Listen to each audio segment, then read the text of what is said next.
បងប្អូនទាំងអស់គ្នានៅខាងក្រោយខ្ញុំនេះគឺជាទូរទស្សន៍ប្រភេទ mini LED ទំហំ85 inch របស់ Sony ដែលមានឈ្មោះថា Sony Bravia 9ហើយទូរទស្សន៍មួយនឹងឯងដែលបានឈ្នះពានរង្វាន់ King of Mini LED TV ចឹងបើនិយាយអំពីលំដាប់នេះគឺជាទូរទស្សន៍លំដាប់កំពូលមួយធៀបជាមួយនឹងទូរទស្សន៍នៅលើទីផ្សារបច្ចុប្បន្នបើសិនជាធ្វើការប្រៀបធៀបជាមួយនឹងទូរទស្សន៍ប្រភេទ LCD ប្រភេទ OLED និងប្រភេទ QLED ប្រភេទ Mini LED គឺជាបច្ចេកវិទ្យាចុងក្រោយគេបង្អស់និងមានតម្លៃថ្លៃជាងគេបង្អស់ផងដែរគេប្រើក្រប LED តូចៗជាច្រើនដែលក្រប LED ទាំងអស់ហ្នឹងមានសមត្ថភាពក្នុងការបញ្ចេញពន្លឺខ្លាំងនិងបន្ថយពន្លឺដោយខ្លួនឯងដាច់ដោយឡែកពីគ្នាអញ្ចឹងបានជាកន្លែងដែលភ្លឺគឺវាអាចធ្វើឲ្យភ្លឺខ្លាំងហើយកន្លែងដែលងងឹតគឺវានៅតែធ្វើការបានល្អទូរទស្សន៍ Sony Bravia 9អាចបង្ហាញរូបភាពបានដល់ទៅ 4K HDR ហើយចំណុចពិសេសរបស់ទូរទស្សន៍ Mini LED គឺវាអាចបង្ហាញពន្លឺបានភ្លឺខ្លាំងមែនទែនចឹងយើងអាចយកទូរទស្សន៍ទៅដាក់កន្លែងទទួលភ្ញៀវដែលមានពន្លឺចាស់ចូលមកក៏អត់បញ្ហាដែរយើងនៅតែមើលមាតិកាឃើញច្បាស់ល្អខ្ញុំនិយាយថាអេក្រង់វាភ្លឺខ្លាំងគឺវាភ្លឺខ្លាំងយកតែមែនទែនពន្លឺអាចភ្លឺដល់ទៅ 1000 nit ចំពោះ setting ជាទូទៅ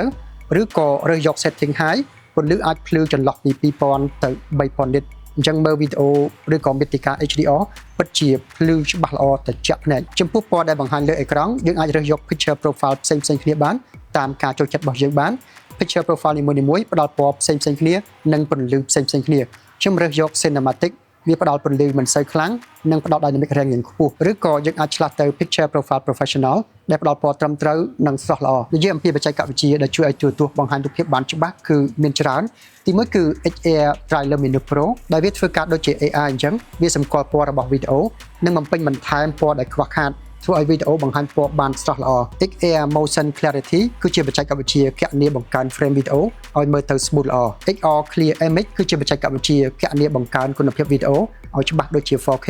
សម្រាប់មាតិកាដែលមានគុណភាពទាបជាង 4K ចំពោះ Viewing Angle Sony គេហៅថា HY បានន័យថាទោះបីជាយើងមើលទូរទស្សន៍ចំពីមុខក៏ដោយចំពីចំហៀងក៏ដោយយើងនៅតែមើលឃើញពណ៌ច្បាស់ស្មើគ្នាល្អ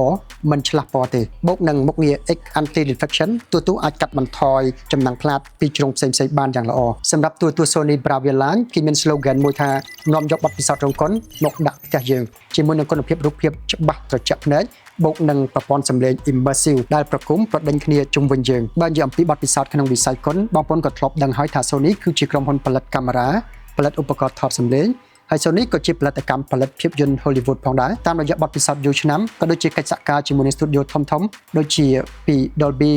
IMAX និង Netflix ជាដើមខ្ញុំអាចទុកចិត្តបានថាគុណភាពរូបភាពនិងសំឡេងគឺអាចទទួលបានគុណភាពខ្ពស់បំផុតចំពោះគុណភាពសំឡេង Sony គេហៅថា Acoustic Multi Audio Plus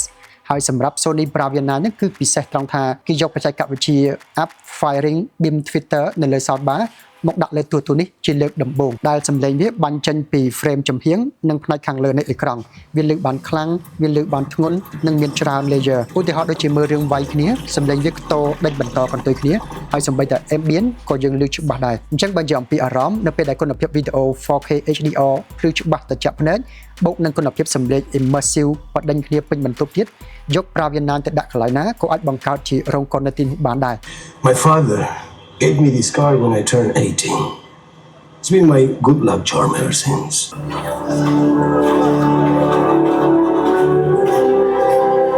It's interesting.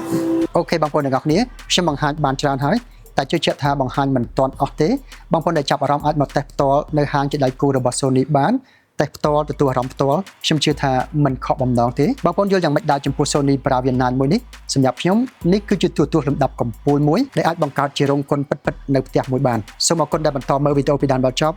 ជួបគ្នានៅវីដេអូក្រោយទៀត